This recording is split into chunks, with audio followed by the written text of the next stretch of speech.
Korea will cut the total number of regulations on business activities to 80% of the current level by 2016.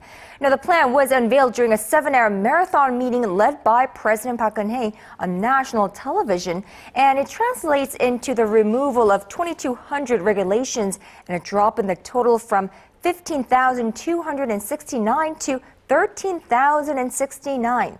For a closer look at the latest pledge by the Korean government, we are joined live in the studio by Dr. Byoung-joo, the head of KL&P Consulting and our regular commentator on this program. Good afternoon to you, Dr. Kim. Good afternoon. So we witnessed a very, very long televised debate yesterday. Right. There were many points of note in this 7-hour-long marathon debate. Right. What were some of the most important ones? Okay, let's see. How do we summarize 7-hour-long talk here? That's a really challenging task here. But in terms of the government plan that was announced through this 7-hour-long televised debate or discussion that President was having, I think we can summarize this way, as you can see on the screen. 4 categories. Number 1, actions regarding the existing regulations. They will be cut by 20%. At least the economic and business-related regulations that are existing will be cut by 20% by year 2016. And the sunset rule will be applied at least 50% of all regulations, whether economic or business-related or not. And also new regulations that are coming in. There will be a regulation cost cap imposed upon it starting from 2015, and also negative listing system. You know, they will specify what cannot be done, and what's not mentioned can be done. Basically, that's the negative listing. And the sunset rule also will all apply starting from next month. And there are a lot of regulations that have not been formalized or registered as a law or in official documentations and all that. Those will be changed, will need to be changed, and those are the actions that you can see on the screen right here. And also regulation complaints. There have been many so far, and now each ministry has to issue their own positions in response to these complaints within 3 months after the complaint is received. And also, last one, but very interesting one, is the government is going to come up with a unified channel for receiving and resolving these complaints. So very ambitious plan that have been laid out as a part of the discussion yesterday.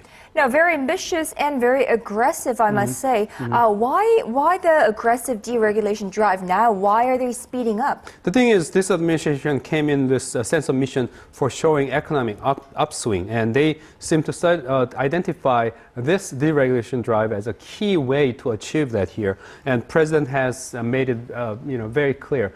In fact, President now seems to be going ahead with 2 things in her hands, on the left hand or right hand or whatever. One hand, the unification, and on the other hand, deregulation. Those are 2 key ideas that seem to define her presidency now. And basically, in terms of her economic policy, she has been talking a lot about the need to transform the economy from the one that's heavily export dependent to a more of domestic demand driven.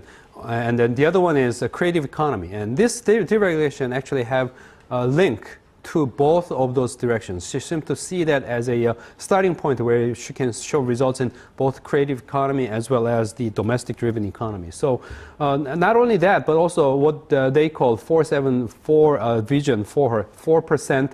The economic growth potential, achieving that, and then 70% employment ratio, achieving that, and also achieving the $40,000 GDP per capita. So these deregulations, she seems to identify that as a channel to reach those goals, and that's why she's talking a lot about this. And then she's willing to go far as spending 7 hours in front of cameras without much break, indeed, and making everybody very hungry, running from 2 p.m. until 9 p.m. yesterday. Right. And I heard the ministers were quite in the hot seat. Now, in terms of how to go ahead with these regulations drive, is there some evidence that this administration has learned from its predecessors? Indeed. Deregulation actually has been a topic for every presidency that we can think of for the past at least 3 presidencies. Lee administration, Nomuyan administration, and Kim Dae-jung administration as well. President Nomuyan, deregulation was a really big deal, and it was the year 2004 when he introduced this big deregulation drive. But that lasted only about 2 years. And critics and experts are saying that was because the overall take at that time was rather quantitative, counting the number of regulations to get rid of. And they just ran into trouble because they succeeded in getting rid of small regulations, but they got into a big regulation that still stayed in place, and after 2 years it was given up. So this time, this administration seemed to be learning a critical lesson about not going with the quantitative take on this, but rather qualitative take. And that's what they were saying, the regulation cost cap. They are going to come up with costs related to each regulation and add them up, and they want to show overall how much cost has been actually saved by getting rid of this deregulation drive. That's going to be technically quite tough, but we'll have to wait and see how that's going to go. But at the same time, the administration is going to go ahead with a quantitative regulation as well, a quantitative approach as well. That is a 20% cut in, as I mentioned, in economic and business related regulations in coming years.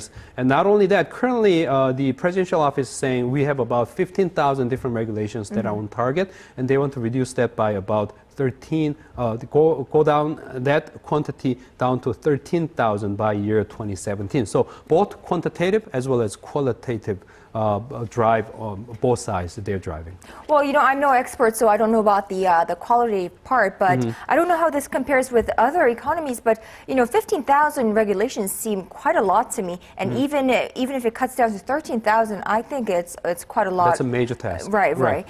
So what is the political opposition saying about this deregulation drive? Of course, they're not happy about this. The president being in front of camera, being on a TV screen for 7 hours in front of Korean public when the local election is coming in June 4th, and the president showing tough side and kind of like making the ministers, the victims out of ministers and stuff. A very effective political show, they said, actually, with the election coming. And especially the president's point about the lawmakers getting into this competition of introducing two new laws as a way to show off to their constituents that they've been working hard. And on that point, the opposition party was saying, well, is president going to try to limit the rights and the reason for existence for legislature here? That's pretty much exercising her power excessively, and they say that's going to be unconstitutional.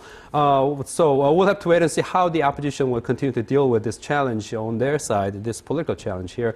But overall, experts are saying, going beyond opposition side, experts are saying this whole drive will be a very tough one because many regulations, as I mentioned before, are there for reasons, especially those regulations. They are there for political reasons as well as non-market reasons. Political meaning that politics is basically supposed to be there to balance the market, the externalities and the side effects that the market produces. Political circle is supposed to introduce a balancing force behind that. So that critical function needs to be respected. And also non-market values such as environment, quality of living, the consumer rights and all that, those kind of issues are there for very important reasons. So balancing those two would be a critical task for this government. Right. Balance is always the most difficult thing to do in all sectors of the society. So we'll have to wait and see how this administration goes about in achieving its target of reducing it by 20%. Absolutely. All right, Dr. Kim Byoung-joo, thank you so much for today and all of this week. Thank you.